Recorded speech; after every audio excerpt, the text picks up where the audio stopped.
Hello friends, आज मैं बात करने वाला हूं प्रधानमंत्री की एक महत्वाकांक्षी योजना है प्रधानमंत्री रोजगार सृजन कार्यक्रम, जिसको अंग्रेजी में हम लोग कहते हैं पीएमजीपी स्कीम।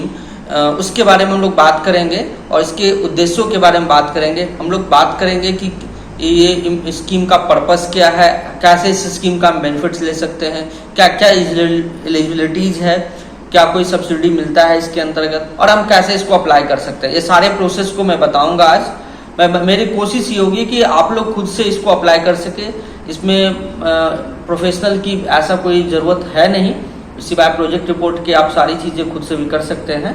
तो ये पूरी वीडियो देखने के बाद आप ये तय कर पाएंगे कि क्या क्या चीज़ें, कौन कौन से सेक्टर्स के लिए ये स्कीम एलिजिबल है, कौन निगेटिव लिस्ट में, सारी चीज़ों पे मैं डिस्कस करूँगा। सबसे पहले इसमें बता दूं मैं आपको कि ये स्कीम जो है वो ministry of micro medium and small industries के अंतर्गत काम करती है। भारत सरकार की केंद्रीय संस्था के थ्रू काम करती है। इसकी इम्प्लीमेंटिंग एजेंसी जो हमारे देश में है वो केवीआईसी है। तो हम लोग एक एक करके सारी चीज़ों पे आएंगे। हम लोग सबसे पहले स्टार्ट करते हैं कि आखिर ये योजना स्टार्ट कब हुई। तो ये योजना हमारा स्टार्ट हुआ है अगस्त 2008 में। पहले ऑलरेडी दो स्कीम्स भारत सरकार का चलता रहता था। एक था प्रधानमंत्री रोजगार योजना और एक था प्रधानमंत्री रूरल एम्प्लॉयमेंट जनरेशन प्रोग्राम। मतलब ग्रामीण क्षेत्रों के लिए अलग से थे और एक अर्बन के लिए अलग से था। उन दोनों स्कीम्स को मर्ज करके अगस्त 2008 में एक कॉमन स्कीम लाया गया, उसको नाम दिया गया पीएमईजीपी। और आज की डेट में इसका मुख्य उद्देश्य ये है कि कैसे इंडिया में सेल्फ एम्प्लॉयमेंट को बढ़ावा दिया जाए, माइक्रो एंड मीडियम लेवल के इंडस्ट्रीज को कैसे सेटअप किया जाए और छोटे से छोटे जगहों पे भी एम्प्लॉयमेंट क्रिएट किया जाए।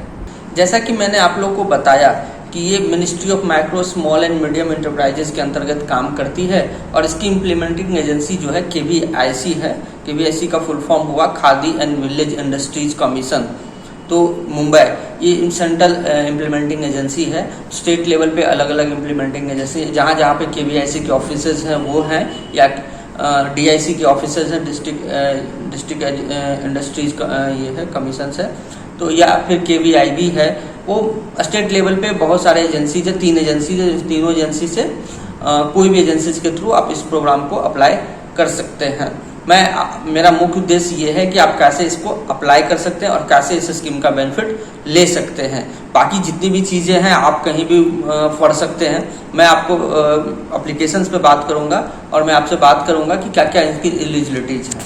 तो हम लोग एलिजिबिलिटी की बात करते हैं कि बेनिफिशियरी के लिए क्या क्या एलिजिबिलिटी होना चाहिए। तो सबसे बेसिक चीज़ है कि 18 साल से ऊपर उम्र होना चाहिए और इंडिया में एडल्ट हैं तभी आप कोई काम कर सकते हैं। दूसरा, कोई भी इनकम का सीलिंग नहीं रखा गया है इस स्कीम में। फिर हमारा ये है कि प्रोजेक्ट जो है 10 लाख से, जो हमारा कोई भी प्रोजेक्ट अगर 10 लाख से नीचे है मैन्युफैक्चरिंग सेक्टर में, तो कोई भी एजुकेशन का ज़रूरत नहीं है। या सर्विस सेक्टर में कोई बिजनेस अगर आप करना चाहते हैं तो 5 लाख से नीचे का अगर आपके पास प्रोजेक्ट है तो कोई भी एजुकेशनल सर्टिफिकेट्स की ज़रूरत नहीं है। अगर आपका प्रोजेक्ट का साइज इससे बड़ा है तो आपको एटलीस्ट क्लास 8 का सर्टिफिकेट ज़रूर होना चाहिए। उसके बाद हमारा चीज़ें एसएचजीज को भी अप्लाई कर, सेल्फ हेल्प ग्रुप्स होते हैं जो छोटे छोटे ग्रुप्स बनाए जाते हैं, वो स्वयं सहायता समूह उनको हम लोग कहते हैं, वो भी अप्लाई कर सकते हैं। इवन एनजीओज भी अप्लाई कर सकते हैं जिनका रजिस्ट्रेशन जो है सोसाइटी एक्ट में 1860 के तहत किया गया है। या कोऑपरेटिव सोसाइटीज़ है वो कर सकते हैं। चैरिटेबल ट्रस्ट है वो भी अप्लाई कर सकते हैं। इवन आपका कोई भी ये है, मतलब कोई न्यू प्रोजेक्ट सैंक्शनड है जो पीएमजीपी में स्पेशली उसको कहा गया है, तो वो भी अप्लाई कर सकते हैं। मतलब क्या हुआ कि इंडिविजुअल भी अप्लाई कर सकता है और इंस्टीट्यूशंस भी अप्लाई कर सकते हैं। जैसे SHG is one of the type of the institutions, NGO, trust, ये सारे इंस्टीट्यूशंस हो गए। गवर्नमेंट का कोर उद्देश्य ये है कि कैसे ज़्यादा से ज़्यादा लोगों को इंगेज किया जाए, एम्प्लॉयमेंट दिया जाए। वैसे प्रोजेक्ट जहाँ पे पूंजीगत व्यय नहीं है तो वो स्कीम्स यहाँ पे एलिजिबल नहीं है, उसको वित्तीय सहायता नहीं मिल सकती है पीएमजीपी स्कीम्स के थ्रू। और कोई भी प्रोजेक्ट जिसका 5 लाख से ऊपर अगर टोटल बजट है तो उसको अगर वर्किंग कैपिटल की ज़रूरत नहीं है, कार्यशील पूंजी की ज़रूरत नहीं है, तो वो भी पीएमजीपी के अंतर्गत अप्लाई नहीं कर सकते हैं। ध्यान रहे कि जो जमीन की लागत है वो इस कॉस्ट में नहीं जोड़ा जाता। कॉस्ट ऑफ द लैंड है, प्रोजेक्ट कॉस्ट में नहीं जोड़ा जाता है। और जो भी हमारा सेटअप का कॉस्ट है ये सब हम प्रोजेक्ट में जोड़ सकते हैं। जैसे हमारा बिल्डिंग हुआ, सेटअप हुआ, शेड लगाना हुआ, नीचे आपको ये लेवल करना है, ग्राउंड लेवल को लेवल करना है, इन सब का जो कॉस्ट है वो प्रोजेक्ट कॉस्ट में जोड़ा जा सकता है। लेकिन हम जमीन की कीमत को, मतलब हम जब आप सेटअप करने जा रहे हो तो आप उसमें लैंड का कॉस्ट उसमें ऐड नहीं कर सकते हैं। कुछ ऐसे इंडस्ट्रीज है जिनको रिस्ट्रिक्टेड किया गया है कि आप वैसे प्रोजेक्ट्स में अगर आप काम कर रहे हैं तो वो प्रोजेक्ट्स आपको इस पीएमजीपी का बेनिफिट नहीं मिल सकता। अक्सर निगेटिव लिस्ट से प्रोहिबिट है, जैसे स्मोकिंग हुआ, टोबैकोज हो गए, वाइन्स हो गए, ये सब चीज़ें हैं जो निगेटिव लिस्ट में रखा गया। इसकी एक लंबी चौड़ी लिस्ट है, वो लिस्ट मैं आपको शेयर कर रहा हूँ। बहुत ज़्यादा इसमें है नहीं लगभग, लेकिन अगर आप चाहते हो कि ये कर सकते हैं, अगर आप एनिमल हस्बेंड्री का काम करना है पीएमजीपी के अंदर तो आप वो नहीं कर सकते हैं। आप इसमें थोड़ा सा ये ऐड कर सकते हैं, ट्रेडिंग एक्टिविटीज़ कर सकते हैं, मतलब रिटेल होलसेल का काम कर सकते हैं।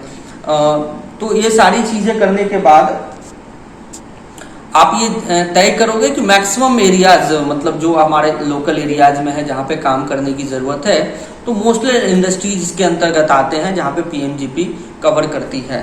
तो हम लोग आगे बात करते हैं कि स्कीम के अंतर्गत हमारा मार्जिन मनी का क्या प्रोविज़न है, हमारा सब्सिडी का क्या प्रोविज़न है।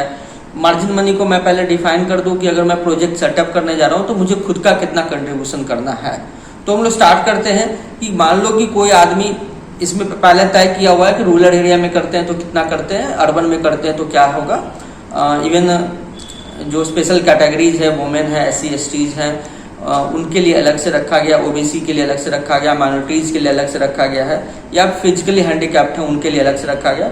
एक जनरल कैटेगरी के लोग हैं उनके लिए अलग रखा हुआ है। तो जो जनरल कैटेगरी के लोग हैं उनको 10% का कंट्रीब्यूशन, मान लो कि आप 10 लाख का प्रोजेक्ट अप्लाई कर रहे हो तो 1 लाख अपना कंट्रीब्यूशन करना होगा, 9 लाख रुपया ही आपका फाइनेंस होगा।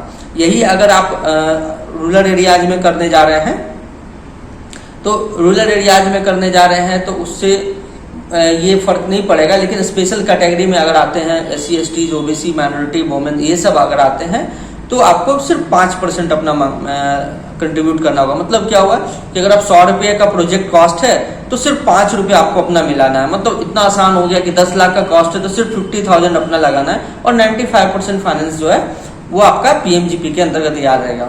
ध्यान रहे कि ये पूरी स्कीम जो है वो बैंकों के आसपास घूमती है। मतलब आपको जो फाइनेंस होना है वो बैंकों के थ्रू होना है। वो जो भी सब्सिडीज आपको दी जाएगी वो केवीआईसी के थ्रू बैंकों को दे दिया जाएगा। आपको केवीआईसी से कोई ताल्लुकात नहीं रखने की जरूरत है, आपको अपने बैंक से संपर्क करने की जरूरत है। आप अप्लाई जरूर करते हैं केवीआईसी के पोर्टल पे, लेकिन जो पूरा जो एजुकेशन है इस पूरे स्कीम का, प्रोग्राम का, वो आपका होना है बैंकों के थ्रू होना है। तो इसमें बैंक का मेजर रोल है और बैंक वायबिलिटी चेक करती है कि आपका प्रोजेक्ट अगर वायबल है तब आपको वो प्रोजेक्ट अप्रूव होता है। हम लोग आगे देखेंगे कि हम इसमें अप्लाई कैसे कर सकते हैं। ये हम आपको वेब पोर्टल दिखाएंगे, पोर्टल पे देखेंगे कि आपको कैसे अप्लाई कर सकते हैं। हम लोग अब वेब पोर्टल पे देखते हैं और उसको जानने की कोशिश करते हैं कि कौन कौन से इन्फॉर्मेशन रिक्वायर्ड है। तो हम लोग बात करते हैं कि अप्लाई करने के लिए हमें क्या करना है। तो हम लोग सबसे पहले क्या करते हैं कि केवीआईसी का जो पोर्टल है kviconline.gov.in पे जाते हैं और वहाँ पे जाने के बाद वहाँ पे हम देखते हैं कि सबके लिए अलग अलग विंडो खुला हुआ है। आपका इंडिविजुअल है तो अलग है, इंस्टीट्यूशंस है तो अलग है, तो अलग अलग। मैं आज इंडिविजुअल की बात करूँगा। तो हम लोग सबसे पहले जाते हैं कि देखिए, अगर आप लोग देख रहे होंगे तो लेफ्ट साइड में दिख रहा है हमारा ऑनलाइन एप्लीकेशन फॉर इंडिविजुअल। अब जब इसको आप क्लिक करके आप जाते हो तो आप देखते होगे कि यहाँ पे एक फॉर्म सा खुलता है, वहाँ पे लिखता है कि PMEGP online application for individual. और यहाँ पे वेरी बेसिक आपको याद दिला दूँ कि आधार इज कंपलसरी। आपको कोई भी सब्सिडी अगर आप इंडिया में लेते हो तो आपको आधार कंपलसरी है, पहले से पता है। तो इसलिए इस स्कीम में भी आधार की सबसे पहले ज़रूरत पड़ती है। तो सबसे पहले हमारा आधार नंबर दिया जाता है, फिर एप्लीकेशन का अपना नाम डालना होता है। उसके बाद फिर हमको स्पॉन्सरिंग एजेंसी सेलेक्ट करना होता है कि हमारा एजेंसी कौन से। जब आप एजेंसी सेलेक्ट करने जाओगे तो वहाँ पे 4 ऑप्शंस दिखेंगे, KVIC दिखेगा, KVIB दिखेगा, DIC दिखेगा और कोर बोर्ड दिखेगा। इस चारों में से कोई भी आप सेलेक्ट करते हैं, ये आपको तय करना है। मान लो हम लोग KVIC सेलेक्ट करते हैं, फिर आप स्टेट सेलेक्ट कर लो। स्टेट आप सेलेक्ट कर ले तो मान लो आप बिहार सेलेक्ट करते हो, तो बिहार करते हो तो डिस्ट्रिक्ट सेलेक्ट कर लो। डिस्ट्रिक्ट अगर आपने पटना सेलेक्ट किया है तो पटना सेलेक्ट करने के बाद आप देखोगे कि ऑटोमेटिकली वहाँ पे उसका एड्रेस आ जाता है, उसके ऑफिस का एड्रेस आ जाता है, उसको आप सेलेक्ट कर लो। सेलेक्ट करने के बाद हमारा क्या होता है कि फिर हमारा जेंडर पूछा जाता है, डेट ऑफ बर्थ पूछा जाता है, कैटेगरी पूछा जाता है कि सोशल कैटेगरी हमारा क्या है, फिर क्वालिफिकेशन बढ़ा जाता है, आपके जो क्वालिफिकेशन है वो आप डाल दो। उसके बाद एड्रेस डाल दो। एड्रेस डालने के बाद आप अपना मोबाइल नंबर, ईमेल आईडी वो डाल दो। उसके बाद आप अपना प्लांट का एड्रेस डाल दो, जहाँ पे आप प्लांट सेटअप करने वाले हो। अगर मैन्युफैक्चरिंग है तो मैन्युफैक्चरिंग प्लांट का, अगर आपका सर्विस में है तो ऑफिस कहाँ होगा वो आप डाल दो। यू प्लेस मतलब आपको डालना है कि वो एक्चुअली में बिजनेस कहाँ पे चलेगा। तो एक हमारा हो गया कि यूनिट का लोकेशन हो गया, एक हो गया कि हम लोग एक्चुअली देखो क्या है, हम लोग क्या कर रहे हैं, प्रोजेक्ट सेटअप करने जा रहे हैं, अभी सेटअप नहीं हुआ है, तो हम लोग प्रोपोज्ड जो हम लोग को जो प्रस्तावित है उसकी जगह को हमको यहाँ पे डालना है। फिर हमको डालना होगा कि आप टाइप ऑफ एक्टिविटी क्या है आपका, आप टाइप ऑफ एक्टिविटी में जाओगे तो मैन्युफैक्चरिंग दिखेगा, सर्विस दिखेगा, ट्रेडिंग दिखेगा। और ये सारे चीज डालने के बाद फिर आपको यहाँ पे आपको डालना है कि ईडीपी की चर्चा हम अलग से करेंगे आपके साथ कि ईडीपी होता क्या है। और फिर नीचे हमारा आता है प्रोजेक्ट कॉस्ट, जो प्रोजेक्ट आपका प्रोजेक्ट की जो लागत है वो आप डाल दो कि वर्किंग कैपिटल के लिए कितना चाहिए और कैपिटल एक्सपेंडिचर कितना चाहिए, ये दोनों आप डाल दो। ये डालने के बाद फिर आप बैंक सेलेक्ट कर लो कि किस बैंक में आप, कौन से बैंक से आप चाहते हो कि आपका लोन हो, वो बस इतना करने के बाद आप सबमिट कर दो। और इसके बाद आप जब आगे बढ़ोगे तो आपको आधार डालने की ज़रूरत होगी और आपके क्वालिफिकेशन की डिग्री, ये सब डालने अपलोड करने के बाद आप एप्लीकेशन सबमिट कर सकते हो। तो ये सारा बहुत ही सिंपल प्रोसेस है। ये मैं एप्लीकेशन की बात कर रहा था, बहुत साधारण सा एप्लीकेशन है, बस 10 मिनट के काम है। बस ध्यान रहे कि आपको पहले से पता होना चाहिए कि मेरे पास क्या क्या डॉक्यूमेंट्स लगेंगे। तो मैंने पहले बताया कि आधार आपके लिए जरूरी होगा, अगर आवासीय सर्टिफिकेट है तो वो आपकी ज़रूरत है, अगर आप स्पेशल कैटेगरी में हैं तो उसका भी प्रूफ लगेगा। इन सारी चीज़ों करने के बाद आप एप्लीकेशन अप्लाई कर सकते हैं। ध्यान रहे कि ये जो इसमें 2 बैंक डालने का ऑप्शन है कि आप एक बैंक में, बेहतर होगा कि जिस बैंक में आपका खाता है उसी बैंक को डालें। मेरी एक सलाह, निजी सलाह होगी, ये एक्चुअली शौकिया एप्लीकेशंस नहीं डालें। अगर आप ट्रूली बिजनेस करना चाहते हैं then only go for this applications और उसके बाद आप बैंक को संपर्क करें। नॉर्मली 21 दिन में आपका एप्लीकेशन बैंकों तक ऑटोमेटिकली पहुंच जाता है, आपको कुछ करने की ज़रूरत नहीं है। तो हम लोग बात करते हैं, अब सब्सिडी की बात करते हैं, जिसके लिए सबसे ज़्यादा आप लोग एक्साइटेड रहते हैं कि आफ्टर ऑल गवर्नमेंट हमें सब्सिडी कितना देने वाला है। तो एरिया के मुताबिक अर्बन और रूरल के लिए अलग अलग है, और मैंने जैसे कि बताया जनरल के लिए अलग है, स्पेशल कैटेगरी के लिए अलग है। तो हम लोग बात करते हैं, अगर जनरल कैटेगरी का कोई अप्लीकेंट है तो अर्बन एरियाज से अगर है तो 15% सब्सिडी है, 15% of the total project cost. मैं उसको डिफाइन करूँगा, आगे डिफाइन करूँगा आप। और यही अगर रूरल एरियाज में कोई करता है तो 25% है। अगर स्पेशल कैटेगरी के लोग हैं तो वो 25% अर्बन में है और रूरल में हमारा 35% है। अब मैं इसको थोड़ा सा डिफाइन कर दूं एग्जांपल देके। सपोज कर लो कि आपका टोटल प्रोजेक्ट कॉस्ट है 20 लाख, ठीक है, तो 20 लाख है और अगर आप वुमेन है, महिला है, तो आपको कितना मिलेगा टोटल सब्सिडी? 7 लाख का सब्सिडी। पर याद ध्यान रहे, सब्सिडी का भुगतान जो है बैंकों में पहले ही आ जाएंगे, लेकिन आपको 3 साल सही से लोन चलाने के बाद ही ये जो पैसा है उसका भुगतान आपको किया जाएगा।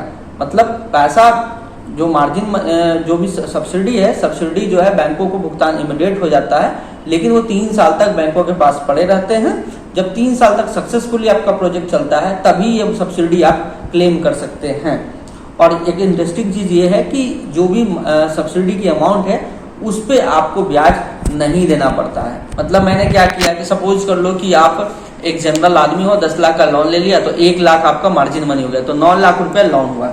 आपको क्या हो गया कि सपोज कर लो, मैंने बोला कि आपको कि आप जनरल कैटेगरी में हो, रूरल एरिया से, तो 25% मतलब कितना हो गया? 2.5 लाख रुपया। तो 9 लाख में से अब 2.5 लाख को घटा दो तो कितना हो गया? 6.5 लाख। तो आपको जो ब्याज भुगतान करना है बैंकों को वो सिर्फ 6.5 लाख पे करना है, ना कि 9 लाख पे करना है। ये एक बहुत बड़ा बेनिफिट है। मैं इसको रिपीट कर रहा हूँ, 9 लाख आपका लोन अमाउंट जरूर है, लेकिन जो 2.5 लाख सब्सिडी बैंकों के पास आके जो रखा हुआ है वो सब्सिडी अमाउंट पे आपको ब्याज नहीं देना है। मतलब कि टोटल ब्याज जो आपको देना है वो 6.5 लाख पे ही देना है। और मैं इसके लास्ट में एक चीज़ है कि पहले मैं जान लूँ कि जो मैक्सिमम प्रोजेक्ट का कॉस्ट कितना है। तो मैन्युफैक्चरिंग के लिए मैक्सिमम प्रोजेक्ट कॉस्ट 25 लाख है।